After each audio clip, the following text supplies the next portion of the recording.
السلام علیکم ورحمۃ اللہ وبرکاتہ۔ ایک سوال جو بار بار اٹھتا ہے، اس پر پہلے بھی ہم نے بات کی ہے کہ کافر آخر اتنے سخت اور تشدد والا رویہ کیوں اختیار کرتے ہیں جب بات آتی ہے مسلمانوں کی، اور جب انہیں کچھ کہا جاتا ہے تو کہتے ہیں کہ تم کچھ نہ کہو، اور کوئی رد عمل کا اظہار کرے تو کہتے ہیں کہ تم نے تشدد کا راستہ اختیار کیا ہے۔ یعنی چاہتے ہیں کہ ہر طرف سے انہی کی چلے اور انہی کے کہے کو صحیح مانا جائے، کوئی آواز بھی نہ اٹھائے۔ یہ چیز ہم نے فلسطین میں بھی دیکھی، یہ چیز ہم نے کشمیر میں بھی دیکھی، اور یہ چیز ہم اب دنیا میں بہت سارے مقامات پر دیکھتے چلے آ رہے ہیں۔ اسی کی ایک کڑی ہمیں کرناٹکا میں بھی نظر آ رہی ہے، جس کے اندر ایک لڑکی تنو تنہا، جس کے بارے میں ہم نے کل بات کی، اسکول پریمس میں داخل ہوتی ہے جسے روک دیا جاتا ہے، لیکن وہ اللہ پر بھروسہ کیے داخل ہوتی ہے، اور جب سامنے والے اسے اشتعال دلانے کے لیے اپنے مذہبی نعروں کو بلند کرتے ہیں تو وہ جواباً اکیلی ہے، لیکن اللہ کا نام لے کر انہیں بتاتی ہے کہ بے شک اللہ ہی کی بالادستی ہے جو صحیح معنوں میں عبادت کے لائق ہے۔ تو آخر کیا وجہ ہے کہ یہ لوگ حق کو قبول نہیں کرتے؟ دیکھیں، جو لوگ گمراہ ہوتے ہیں، جو لوگ نافرمان ہوتے ہیں، جو لوگ اللہ کی طرف سے آئی ہوئی ہدایت کو قبول نہیں کرتے، وہ ہمیشہ سے رہے ہیں، چاہے وہ قابیل کی صورت میں ہوں، چاہے وہ قابیل کی اولاد کی صورت میں ہوں، چاہے وہ حضرت نوح علیہ السلام کی قوم ہو جس کو نوح علیہ السلام نے تبلیغ کی، اور بہت تبلیغ کی، کئی 100 سال پر محیط تبلیغ کی، پر مٹھی بھر لوگوں کے علاوہ کسی نے اس تبلیغ کو قبول نہیں کیا۔ چاہے موسیٰ علیہ السلام کے زمانے کا فرعون اور اس کے پیروکار ہوں، یا عیسیٰ علیہ السلام کے زمانے میں موجود وہ نام نہاد مسلمان ہوں جنہوں نے اپنے اندر موجود اللہ کے نبی رسول جسے کتاب بھی دی گئی تھی ان کا انکار کر دیا، اور سوائے چند لوگوں کے کوئی ان پر ایمان نہیں لایا۔ آئیے آج سورہ ہود میں حضرت نوح علیہ السلام کی قوم کی چند باتیں آپ کے سامنے پیش کرتا ہوں۔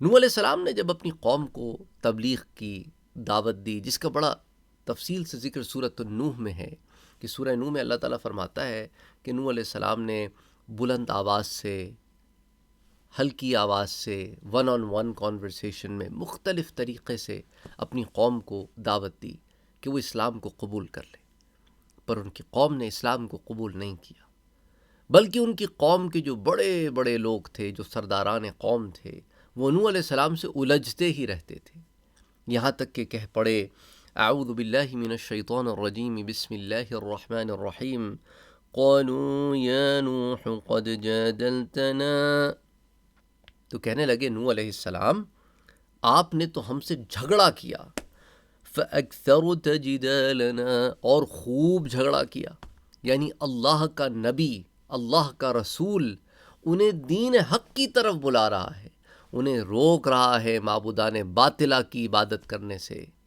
جو انہوں نے خود بنا رکھے تھے، خود گھڑ رکھے تھے، کوئی ان کے پاس دلیل نہیں تھی، چاہے وہ ود ہوں کہ سوا ہوں کہ یغوث ہوں کہ یعوق ہوں کہ نصرہ ہو، کوئی ہوں، جن 5 کا ذکر آتا ہے سورہ نوح میں بھی آتا ہے۔ تو اب جب نوح علیہ السلام انہیں روکتے ہیں کہ دیکھو یہ معبودان باطلہ ہیں، ان کی عبادت نہیں کی جائے گی، یہ تمہارے اندر جو کوئی نیک لوگ گزرے تھے ان کی تم نے عبادت شروع کر دی ہے، ان کی تم نے پرستش پوجا شروع کر دی ہے، تم اللہ کی عبادت کرو، وہی وحدہ لا شریک ہے، اسی کی عبادت ہوگی، اس کے سوا کسی اور کی عبادت نہیں ہوگی۔ ہمارے ہاں بھی کچھ جہلا کو آپ دیکھتے ہیں کہ وہ قبروں پر جا کر سجدے کرتے ہیں، ان سے پوچھو تو کہتے نہیں تعظیماً کر رہے ہیں۔ بابا تعظیماً بھی حرام ہے، تعظیماً بھی حرام ہے۔ سنی کہتے ہو اپنے آپ کو، اعلیٰ حضرت کے ماننے والے بھی کہتے ہو، لیکن اعلیٰ حضرت کی تعلیمات نہیں دیکھتے، نہ پڑھتے ہو۔ اعلیٰ حضرت نے کیا لکھا ہے فتاوی رضویہ میں؟ کبھی کھول کر پڑھو تو صحیح، کہ مزارات پر جانے کے اعلیٰ حضرت نے ایٹیکیٹس بھی بتائے ہیں کہ تمہارے کسی عمل میں شرک کا شائبہ تک نہ ہو۔ یہی وجہ ہے کہ مخالفین پھر وہ الفاظ کستے ہیں جو پھر سب پہ چسپاں کرتے ہیں جو ان کی ناانصافی ہے. وہ تمام سنی حضرات کو عجیب و غریب القابات سے بلاتے ہیں. وہ کہتے ہیں تم قبر پرست ہو. وہ ان کی ہٹ دھرمی ہے، اور ان کے ماننے والے جو ہیں وہ اسی قسم کی، چونکہ انہوں نے ممبروں سے یہی باتیں سنی ہیں، نشستوں سے یہی باتیں سنی ہیں، ان کے بھی دماغ میں یہی بیٹھا ہوا ہے کہ یہ لوگ سارے استغفر اللہ العظیم مشرک ہیں، معاذ اللہ، استغفر اللہ العظیم. یعنی سواد اعظم مسلمانوں کا اس پہ شرک کے فتوے یہ لگاتے پھرتے ہیں. انہیں کچھ خوف نہیں آتا کہ بغیر جانے بغیر سمجھے صرف کوئی یہ کہہ دے کہ ہم اعلیٰ حضرت کے ماننے والے ہیں تو اس پہ شرک کا فتویٰ لگا دیتے ہیں. اللہ ہدایت دے. بجائے اس کے کہ ان لوگوں کو تبلیغ کی جائے جنہیں ہم بھی تبلیغ کرتے ہیں الحمدللہ ثم الحمدللہ، اس پلیٹ فارم سے بھی کی ہے، اور دیگر علماء جو ہیں ہمارے مشائخ جو ہیں وہ بھی کرتے رہتے ہیں کہ اللہ کے لیے یہ مجاوروں کی باتیں نہ سنو. یہ قبر پر بیٹھے سجادہ نشین تمہیں گمراہی کی تعلیم دے رہے ہیں. یہ چیزیں ان کا دین میں کوئی تعلق نہیں ہے. بعض لوگ پیروں کے پاؤں میں پڑے رہتے ہیں، ان کے پاؤں کو چوم رہے ہیں، کوئی اس قسم کی حرکتیں. دیکھو اسلام میں یہ چیزیں داخل نہیں ہیں، یہ کہیں اور سے تم نے داخل کر دی ہیں. دین میں ان کا کوئی معاملہ نہیں ہے. تو خدا کے لیے ان تمام چیزوں سے بچو. بحیثیت مسلمان یہ سر صرف اللہ کے حضور سجدہ ریز ہوگا. اور سجدے کا معنی صرف یہ نہیں ہوتا کہ ہم تسبیح پڑھیں گے تو سجدہ ہوگا. مجھے ایک شخص ایسا ملا تھا حج کے دوران، میں نے اسے سمجھایا تو کہنے لگا نہیں، سجدہ تو تب ہوتا ہے جب آپ اس کو تسبیحات پڑھیں. میں کہا نہیں میرے بھائی، سجدہ تو پوزیشن کا نام ہے. اس پوزیشن میں جانا ہی منع ہے جس پوزیشن کو اللہ نے خاص اپنے لیے رکھا ہے. اس امت محمدی میں تو اس میں اگر تم تعظیماً کرتے ہو تو حرام ہے، اور عبادتاً کرتے ہو تو شرک ہے، کفر ہے، کہ وہ سجدہ صرف اللہ کے لیے ہے. بہرحال اللہ ہدایت دے. تو اب نوح علیہ السلام نے جب اپنی قوم کو بلایا ایک اللہ وحدہ لا شریک کی عبادت کی طرف، تو قوم کہنے لگی کہ بھائی آپ تو ہم سے جھگڑا کرتے ہیں اور خوب جھگڑا کرتے ہیں. قالوا یا نوح قد جادلتنا فاکثرت جدالنا فأتنا بما تعدنا ان كنت من الصادقین. تو نوح ایسا کرو، لے آؤ وہ عذاب اللہ کا جس کے بارے میں تم کہتے ہو کہ اللہ کا عذاب آ جائے گا. اگر تم سچے ہو تو لے آؤ وہ عذاب. دیکھیں نا، جب انسان ڈھٹائی پر پہنچ جائے، آپ کو ایسے غیر مسلم بھی نظر آئیں گے نا جو بالکل فارغ ہو جاتے ہیں اوپر سے، اور اللہ کے عذاب کو کہتے ہیں لے آؤ، دعوت دیتے ہیں، ہاں ہاں دیکھ لیں گے، مر کے سب ختم ہو جانا ہے، کوئی جنت جہنم نہیں ہے. ایسے لوگ بڑے نظر آتے ہیں آج کل، ایگنوسٹک مائنڈ سیٹ کے.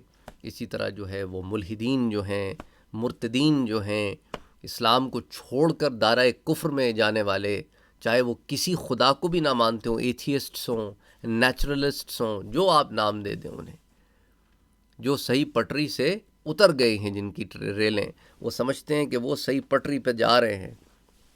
تو ایسے لوگ اس قسم کی باتیں کرتے نظر آتے ہیں. وہ ظاہر کو اتنا مانتے ہیں کہ ظاہر کے علاوہ ہر شے کا انکار کرتے ہیں. تو اس لیے نوح علیہ السلام سے کہنے لگے کہ لے آؤ اگر سچے ہو. تو نوح علیہ السلام نے کہا، یہ آیا نمبر 32 ہے سورہ ہود کی. اب آیا 33 کی طرف آتے ہیں. قال انما یأتیکم بہ اللہ ان شاء وما انتم بمعجزین. تو نوح علیہ السلام نے کہا کہ اس کو تو اللہ ہی چاہے گا تو نازل کرے گا، میں اپنی مرضی سے تو لا نہیں سکتا. یہ تو اللہ کا حکم ہوگا، اللہ کی مرضی ہوگی، جب اس نے کرنا ہوگا یہ معاملہ ہو جائے گا. تو اس کے بعد اور تم اس کو کسی طرح، اللہ تعالیٰ کو کسی طرح تم عاجز نہیں کر سکتے. اسی کی بالادستی ہے اور ہمیشہ رہے گی.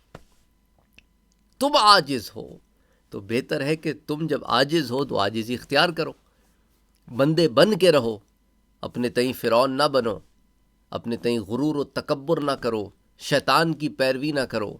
لا تعبدوا الشیطان، اس کی عبادت نہ کرو. اس کی عبادت کیا؟ اس کی پیروی کرنا، اس کی راہ پہ چلنا. تو اس لیے فرمایا کہ یہ جو معاملہ ہے تمہارے ساتھ کہ تم جس کے لیے مجھے کہہ رہے ہو، یہ میرے ہاتھ میں ہے ہی نہیں، یہ تو اللہ عز و جل کے ہاتھ میں ہے. وہ چاہے تو جب چاہے نازل فرماتے. ولا ينفعكم نصحي إن أردت أن أنصح لكم إن كان الله يريد أن يغويكم. اور یاد رکھو اگر میں چاہوں کہ تمہاری کوئی بھلائی کر دوں، تمہارے لیے کوئی خیر خواہی کر دوں، لیکن اللہ نہ چاہے، کیونکہ تم فسق و فجور کے، کفر و شرک کے اس مقام پر پہنچ گئے ہو کہ اب تمہارا پلٹنا ممکن نہیں ہے، تو پھر اللہ ایسے لوگوں کو ہدایت نہیں دیتا جو خود ہدایت کو ٹھکرا دیں. تم نے پہل کی ہے نا ٹھکرانے کی، تو تم نے ٹھکرا دیا، تو بس تم اس جگہ پہنچ گئے کہ اس نے کہا بھائی ٹھیک ہے، اگر یہ ایسا ہے تو رہنے دو اس کو، ایسے ہی ڈھیل دے دو اس کو، جانے دو. تو اس نے تمہیں گمراہی میں چھوڑ دیا کہ جاؤ بھٹکتے رہو، تو تم بھٹک رہے ہو اس گمراہی میں. تو پھر میری نصیحت تمہیں ایسے لوگوں کو کوئی فائدہ نہیں دے گی اگر اللہ نہیں چاہتا کہ وہ فائدہ مند ہو. اور تم نے اپنا فائدہ خود کھویا ہے اپنی اس ہٹ دھرمی کی وجہ سے جو تم کر رہے ہو. تو ان کان اللہ یرید ان یغویکم، تو میری ان نصیحتوں کا تمہیں، میری اس خیر خواہی کا تمہیں کچھ فائدہ نہ ہوگا، کیونکہ اگر اللہ سبحانہ و تعالی تمہاری اس ہٹ دھرمی کفر و شرک کی وجہ سے تمہیں چھوڑ دے کہ جاؤ اب گمراہی کے اندھیروں میں پڑے رہو، یاد رکھو ہوا ربکم، وہ تمہارا رب ہے، مرضی اس کی چلے گی تمہاری نہیں. وَرَبُّكُمْ وَإِلَيْهِ تُرْجَعُونَ، اور at the end of the day آخر میں تم نے لوٹ کر تو اس رب کی طرف ہی جانا ہے. تو جب جانا اس کی طرف ہے تو ایسے عمل کیوں نہیں لے کے جاتے کہ وہ خوش ہو، وہ دیکھے، وہ تم سے راضی ہو، اسے خوش، اسے راضی کرنے والے عمل کرو، اسے ناراض کرنے والے عمل نہ کرو. تو اسی لیے حضرت نوح علیہ السلام نے بڑے واضح الفاظ میں انہیں یہ تلقین کی. اور پھر یہ بھی ساتھ فرمایا، اگر آپ آیہ نمبر 30 میں چلے جائیں، وَيَا قَوْمِ مَنْ يَنْصُرُنِي مِنَ اللَّهِ إِن تَرَدتُّهُمْ أَفَلَا تَذَكَّرُونَ، کہا کہ اے میری قوم، اے برادران ملت، یعنی اس میں ایک محبت اور پیار سے انہوں نے ان کو تبلیغ کی، اپنی قوم کو اون کیا کہ میرے پیاروں، میرے لوگوں، میرے بھائیوں، مجھے بتاؤ من ینصرنی، میری کون مدد کرے گا. ہاں اگر میں، تو اگر خدا سے مجھے بچانے کے لیے کون مدد کرے گا؟ اگر اس نے عذاب میں پکڑ لیا اور برادران ملت، اگر میں ان کو نکال دوں تو عذاب خدا سے بچانے کے لیے کون میری مدد کر سکتا ہے؟ تو تم غور نہیں کرتے کہ تم لوگ جس چیز کے اوپر تکیہ کر کے بیٹھے ہو نا، اپنی ظاہری طاقت کے اوپر، یہ ایک لمحے میں ختم ہو جائے گی، تمہیں خبر بھی نہیں ہوگی، تم کچھ کر بھی نہیں سکو گے. اب آپ دیکھیں نا، بڑے بڑے سائیکلونز آتے ہیں، بڑے بڑے طوفان آتے ہیں، ٹورنیڈوز آتے ہیں، انسان عاجز ہے، کچھ نہیں کر سکتا. اتنی ٹیکنالوجی کے باوجود صرف یہ کہہ سکتا ہے آنے والا ہے، بھاگو. بس پہلے پہاڑوں پہ چڑھ کے دیکھ لیتے تھے، لیکن جس کو اس نے آ کے اچکنا ہے اس کو آ کے اچک لیتا ہے، خبر ہی نہیں ہوتی. اب یہاں ہمارے ہاں ٹورنیڈوز آتے ہیں کبھی، تو کبھی کبھی ایسے ہوتا ہے کہ گھر سے 2-4 میل دور گزر جاتے ہیں. اگر تو 2-4 میل ادھر آ جائے، ان کو 2-4 میل ٹورنیڈو کو کیا ہے 2-4 میل تو ان کے لیے 1-8 منٹ کی بات ہے. 1-8 منٹ ذرا اینگل ادھر ہو گیا تو اکھاڑ کے لے جائیں گے بستیاں. تو بڑے خطرناک قسم کے ٹورنیڈوز آتے ہیں. اللہ معاف کرے، اللہ محفوظ رکھے.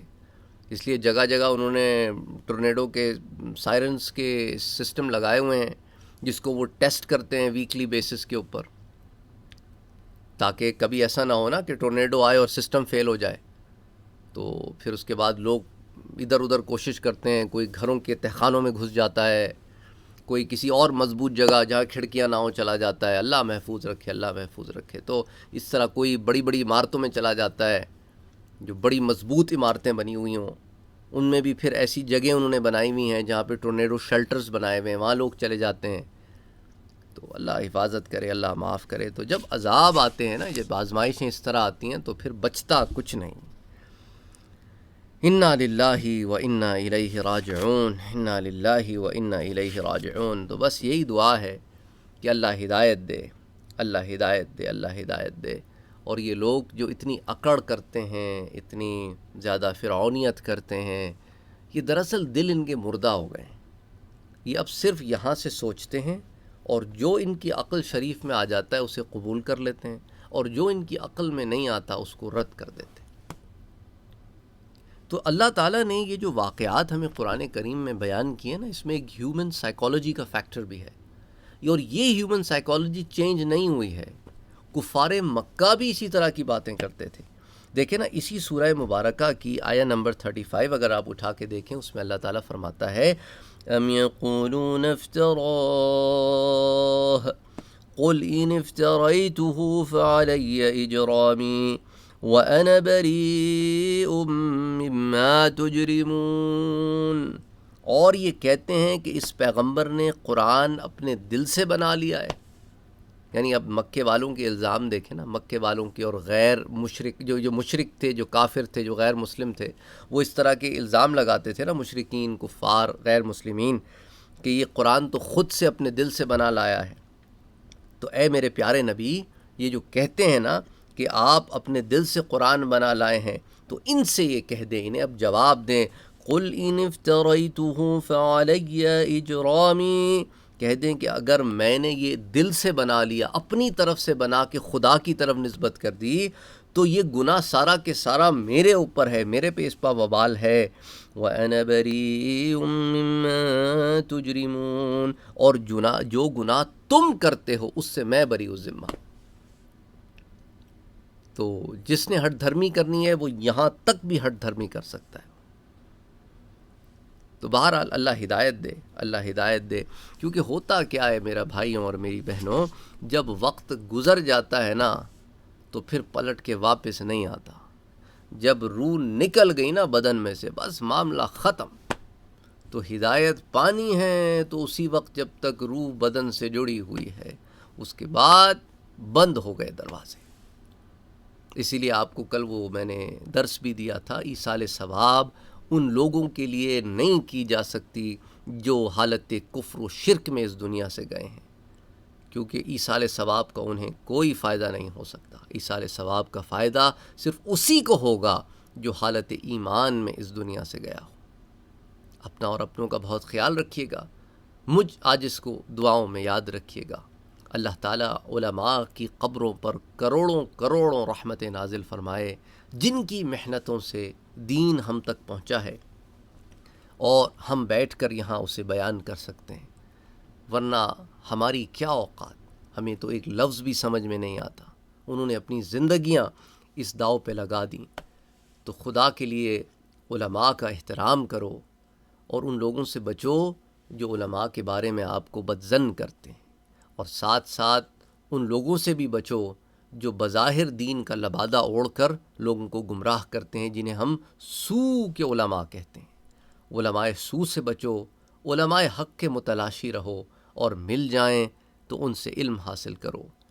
کہ علم حاصل کرنا فریضۃ علی کل مسلم و مسلمۃ، ہر مسلمان مرد اور عورت پر فرض ہے۔